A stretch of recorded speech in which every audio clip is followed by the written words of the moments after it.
Do you think Hitler was the worst human in history? Or Ken Gijan, who caused the death of 40 million people? Now, hold on tight. I am going to tell you about the worst person who ever lived.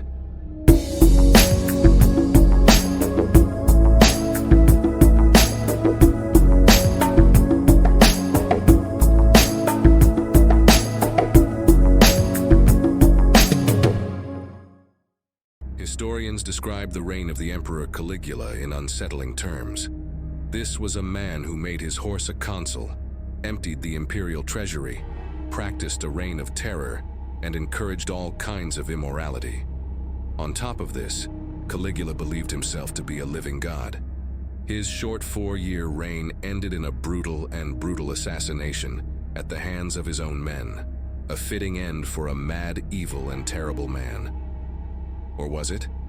A closer examination of the sources reveals a different picture. Cursed by his tragic past, Caligula ascended the throne as a young, dashing, and stubborn boy.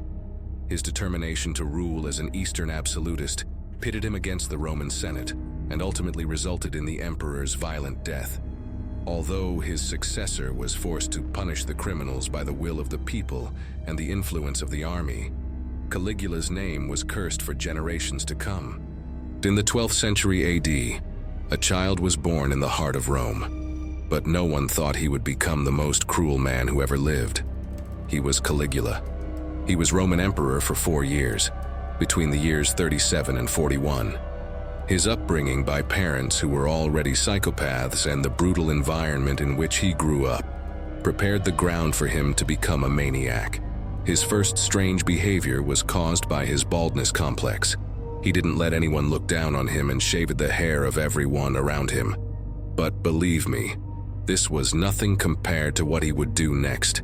He had the heads of god statues brought from all over the country cut off, and his own face mounted on them. Of course, this is just the beginning. And he now declares himself their god and orders people to sacrifice to him.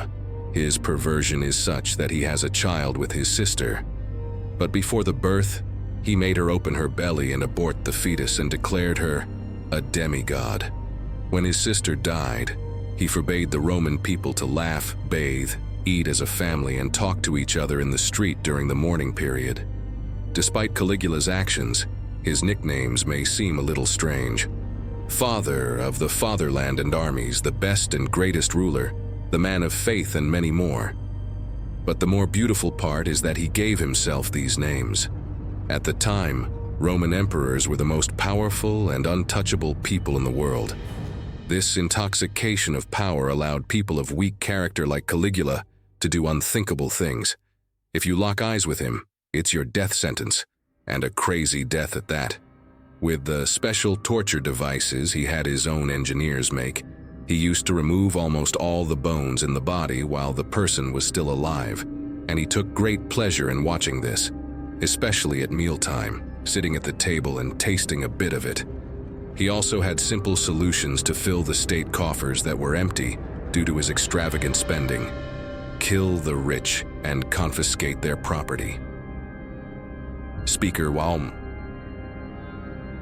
But that wasn't enough, so he came up with a different solution. He forced the wives and daughters of the members of the Senate and the powerful people of Rome to work in a big brothel. And at the opening of the brothel, he addressed the people. "O people of Rome, look what gifts your God has brought for you.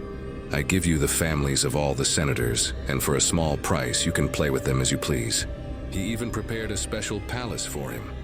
It is recorded by Roman historians that he sometimes slept with his horse. Why did the senators hate him so much? He forced some members of the Senate to run with him for hours while he rode on horseback. And sometimes he would undress them, dress them as women and make them dance and have fun. He found it very funny, especially the fat ones. They were always his first choice in this regard. He would kill some senators for no reason, and then call them to a meeting as if they were still alive. Naturally, they didn't show up, so he spread rumors that they had committed suicide. Caligula loved to watch gladiator fights, and instead of professional gladiators, he would beat sick old or physically handicapped people in the arena and enjoy watching them. Sometimes he would gather dozens of cells and have dwarf battles. Fights of exotic animals like lions or elephants were also very popular in Roman arenas. It was not only a change for the spectators, but also an indication of how far the empire had reached. But he was particularly fond of throwing unlucky people from the audience against the animals. When he was told that the cost of small cattle to be fed to the wild fighting animals in the arena was too high, he ordered that captive humans be fed to these animals. He personally selected these captives and set strange selection criteria, such as from this bald man to that bald man. But his greatest fear was unforgettable. His entertainments were full of unimaginable craziness. He even forced cannibalism on those around him. Emperor Tiberius stated that the castle tower was a water snake for the Romans and a python snake for the world. We see how accurate this determination of Tiberius was. In fact, his full name was Gaius Julius Caesar, Augustus German. But since he walked around in army camps at a young age in soldier's clothes, the nickname Caligula, which means little boot, was given to him by the soldiers, and he started to be called as such. The last straw was when he brought his horse to the Senate and said, "He is your new control." In January 41 AD, a group of guards attacked Caligula as he rode through the tunnels after a sporting event. He was stabbed more than 30 times, and some parts were given to dogs. The rest of him was buried in a shallow grave. His wife and daughter were also stabbed to death. After his death, the Senate embarked on a massive reorganization to erase him from Roman history, destroy his statues, and restore the Republic. Thousands of books have been written about Caligula. Most of the characters we watch in horror movies are inspired by him. The most famous movie about Lar is Caligula, directed by Tinto Brass. Because of all these perversions, historians and experts think that he harbors many disorders such as epilepsy and schizophrenia. The photograph you see on the screen right now is a reconstruction of Caligula's real face. It is based on the sculptures made in his name. In this drawing, you can see that his hair is very dense. In fact, this is because the painters and sculptors of his time, who were afraid and used pencils, drew him with thick hair.